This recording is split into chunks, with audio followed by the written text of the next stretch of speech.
Eivor? Swanburrow, No. Gods, no. Don't say it, please, Eivor.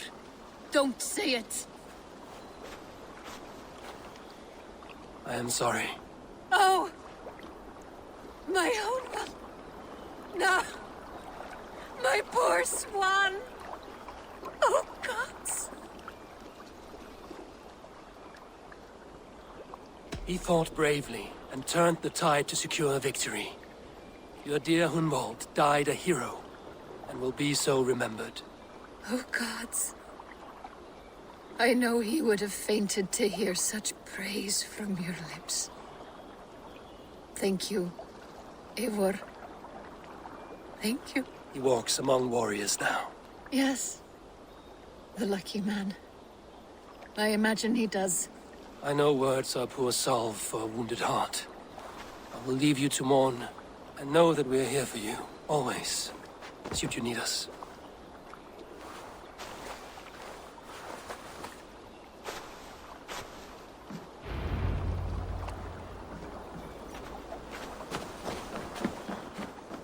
Eivor, there you are. I have something for you. A message. Quite strange. Something for me. What is it? A letter, requesting your presence in the southwest. A village called Athelney. Nothing strange about a summons for me, is there? It is not the recipient I find strange. It is the sender. The letter is signed a poor fellow soldier of Christ. Ah, our mysterious partner. For a short time, I hoped it might be Basim feeding us the names of these targets. He seemed the most likely man, for a time. Only one way to discover the truth. Thank you, Hytham. I will take care of this.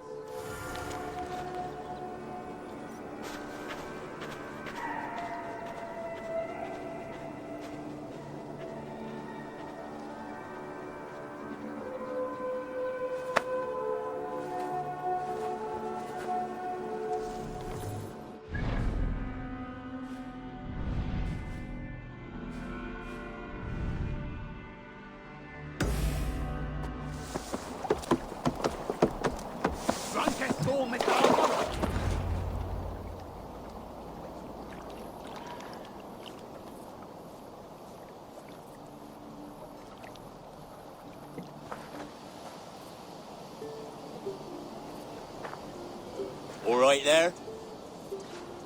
Yes, hello. I do not mean to intrude, but I am looking for someone. And who would that be then? I do not know exactly. Well, that'd be why you ain't found him. But you're free to pass the time just here if you like. Thank you.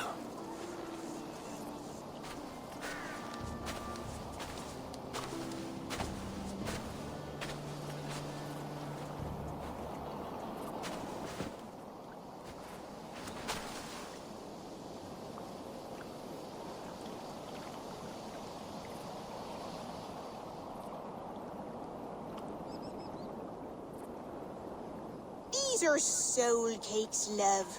Do you know soul cakes? I do, I enjoy them. They're small things, size of a lumpy fist, so they'll bake fast. Keep your eyes sharp. And the butter, do I baste them? No need, love. We'll leave the butter for meal time. I look forward to it. Right then. I'll leave you to this. If you need me, I'll be doing the washing up next door. Quite a step down from your former work, Lord. As their guest, I volunteered to help with the daily chores. They offer me a bed, I tend the cakes. Do they not feel strange giving orders to their king? Or do they know? That knowledge would benefit no one. I read your message. You went through a great deal of trouble to obscure yourself as this poor soldier of Christ. As I remember, you even sent yourself one of these letters in Winchester. A clever touch. The Order wanted me dead. I had to be careful. You said you knew nothing about the Order then. Pled ignorance. But you knew everything. Their names, their schemes. Would you join me for a walk? You look well, Eivor. I am. Wars have ended, and my settlement thrives. The wars have not ended. You have simply stopped fighting. But men are brewing plots in mead halls and bedrooms. You will see. And how are you, Alfred? Getting used to the idea of being unremarkable? I am well. Better than I expected. In this exile, I have found a somewhat nourishing peace. Each morning, I am awakened by the sun and growling cormorants. I bathe in the chilly water of the marsh. I eat from shrubs and drink from buckets. It is a good life. Simple. Blessed. I've never been so far west. I find it quite peaceful here. Calming. I have traveled a long way to hear one name, Alfred. Who is the Orta's Grand Magister? Tell your shadowy friends that England is swept clean. Your work is done. You? Grand Magister was not a title I desired. It passed to me on the death of my brother. From my father before him. Defilers of God's majesty and grandeur. I was their master, and I loathed them. With Goodwin, I set a plan in motion to destroy the Order from within. But my troubles with the Danes delayed that plan. But your trouble with this Dane was what led to their demise. You are Norse, are you not? You have a good ear. I owe you my thanks, Eivor. For that, I give you this. The key to my study. That you may better understand the good you have done. With the Order all but destroyed, you have made room for a greater idea. One to take its place. A universal divine order, inspired by God for the betterment of man. With a poor fellow soldier at its head. You have saved England, whether or not that was your intent. Now let England save you. England is no more, Lord. You are the last of her kings, and yet you have no kingdom. Look around you. God's works are wondrous. They cannot be ignored, nor resisted. In time, all those who accept God will flourish, and all those who defy him will fall away.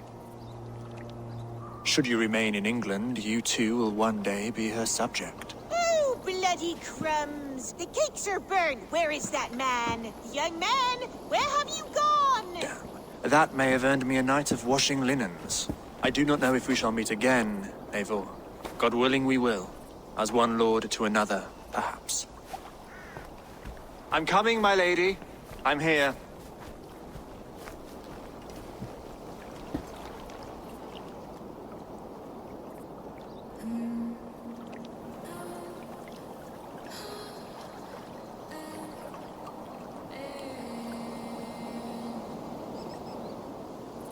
Alfred gave me a key to unlock his study. Somewhere in Winchester. Oh dear, look at them little balls of soot. Good lady, forgive me. I was lost in thought. No matter, just let him come.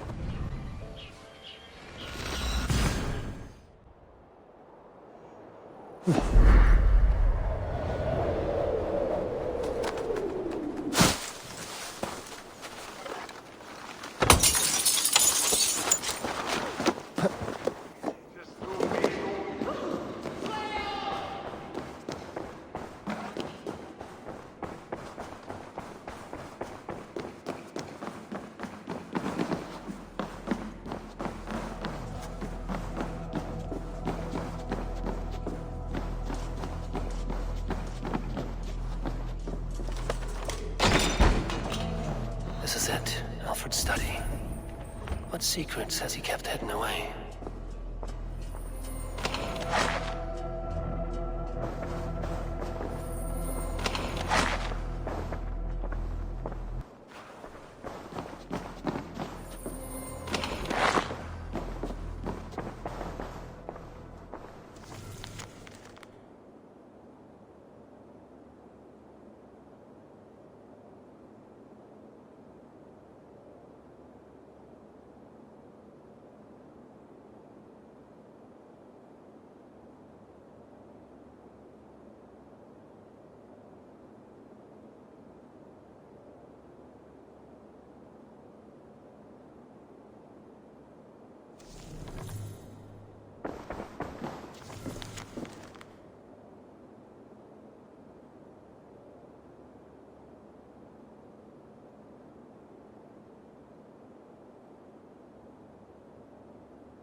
Here you are, Hytham. The last of the Order's sigils.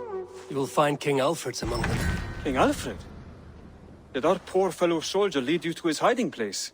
He did, for they were one and the same. Our poor fellow soldier of Christ was the Grand Magister of the Order of the Ancients. He turned on his own order. Fascinating. Not turned so much as trampled. His devotion to Christ and what he calls a universal order set him against them from the start. With all sincerity, he loathed the title and the duty he had inherited, and wished them destroyed. Wonderful. With his abdication, the last stronghold of the Order has been dismantled. All that remain are scraps here and there. And you, Eivor. Now that you have seen our enemy and you understand our cause, I wonder if you would join us. Become a hidden one. Was this your ultimate goal, Hytham? A trial by fire?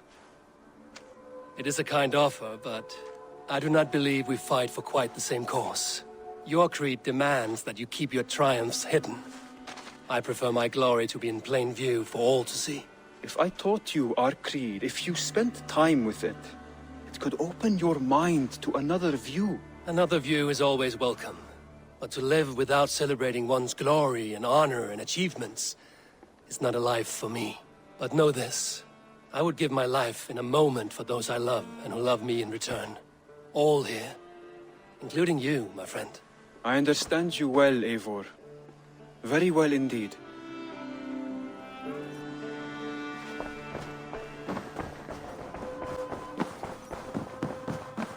Pleasure to see you, Eivor.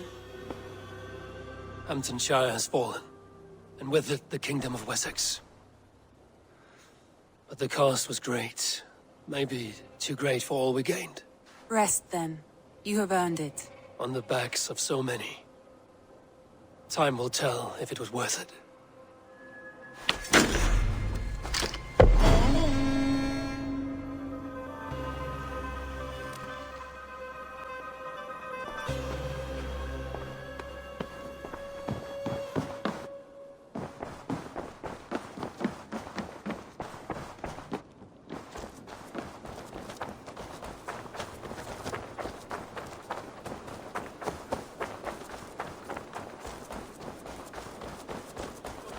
A moment of your time.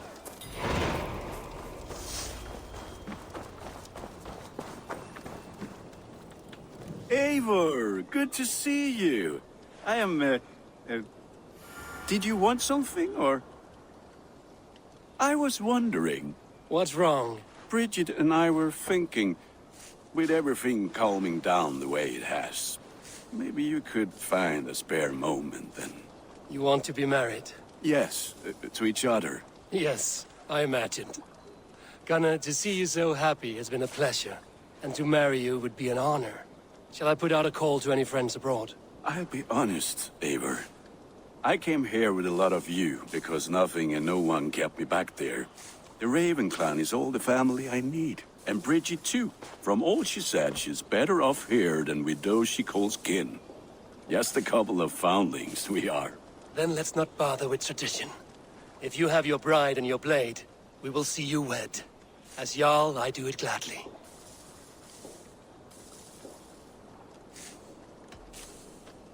About you and Bridget. When do you wish to be wed? The sooner I can make her my wife, the happier I will be. But we are fine to wait until everything has settled here. Enough waiting. Cool your forge and cover your anvil. Let's get you married. Wonderful. Shall we gather everyone? Gather your wife and your courage. I will bring the people together.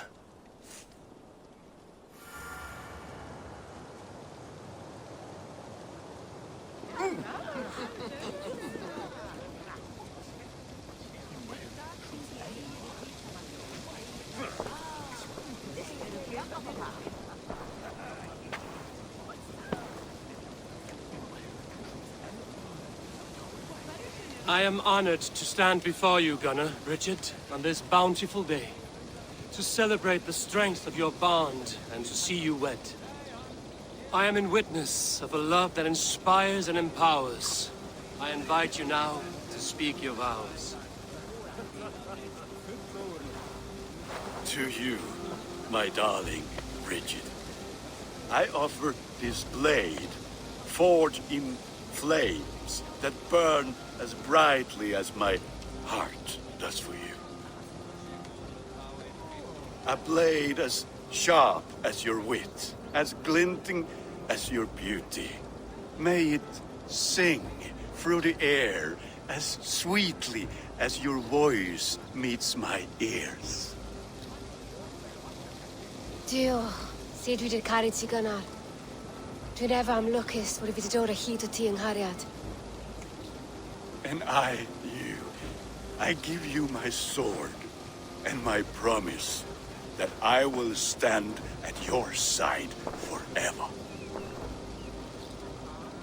Hyd fi 'di breuddwydio am ffiwtio yn hun, a di sôn tawolwch yn hope a premonition. Ond dim mount o sgraen a foresight paratoi fi a sweeping adventure meeting ti.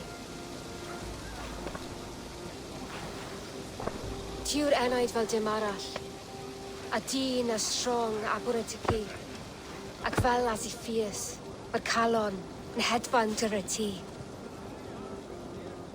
Such poetry, oh dear. You make me cry, my love. Let us hedfan efo'n gilydd, tro bywyd and beyond. I offer you this ring. Take yours in kind.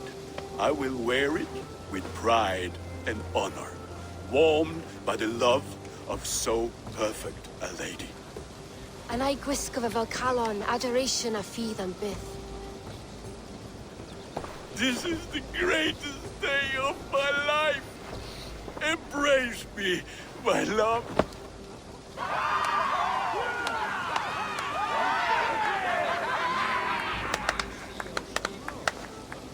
With our couple now bonded in matrimony, now we drink.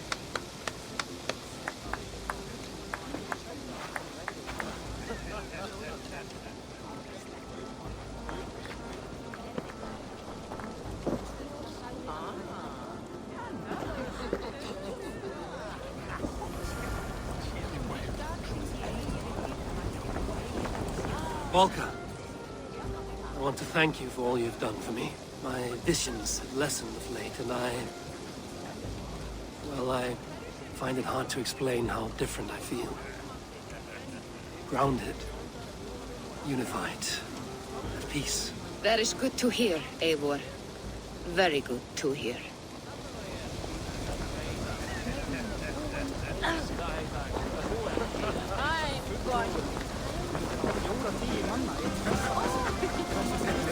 It is a strange feeling, brother.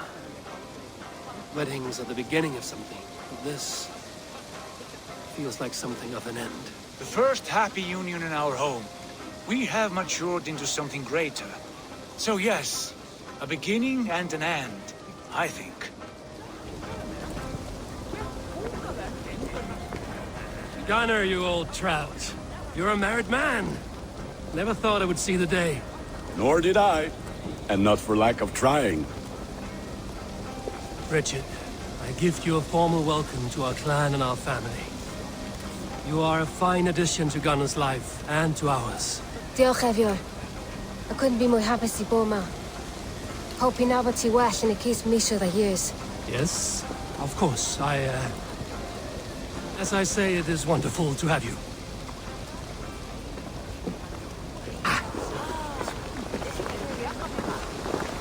You've been among us for quite some time, Rena. Are you ready to settle? Make a home here?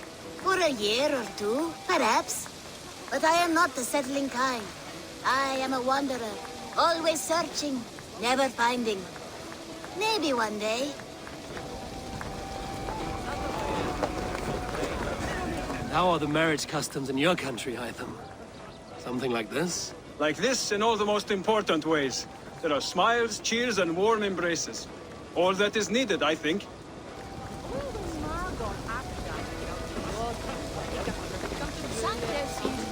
Alvis, I'm surprised you did not serenade the bride and groom with a verse or two. Oh, I wished to, I did. But all that came to me were insults and jibes. Another time, I think.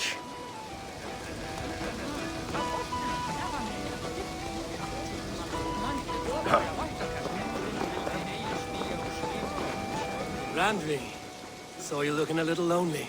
Thought I might come and join you. How nice. Are you enjoying yourself? I am. I never thought I would see gruff old Gunnar so enraptured by a woman. Enraptured by anything, for that matter.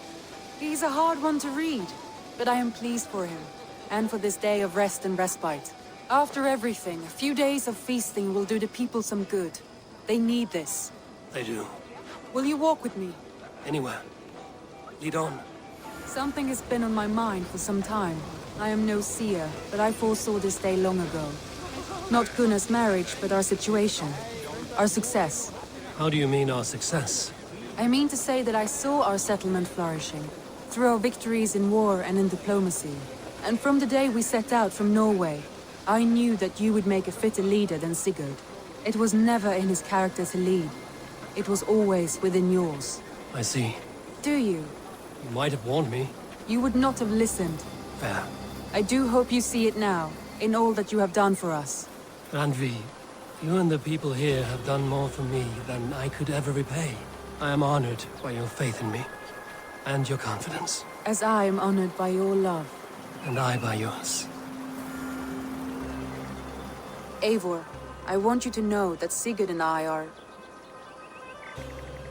We are severing the bonds of our marriage.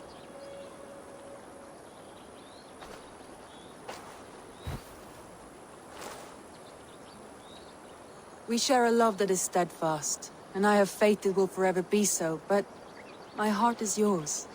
That much he knows. And I believe he is happy for us. Are you sure? Sigurd's desires are bigger than any man or woman can offer. He longs for something more. Something only he can find. All he wants is far, far away. All I need is right here.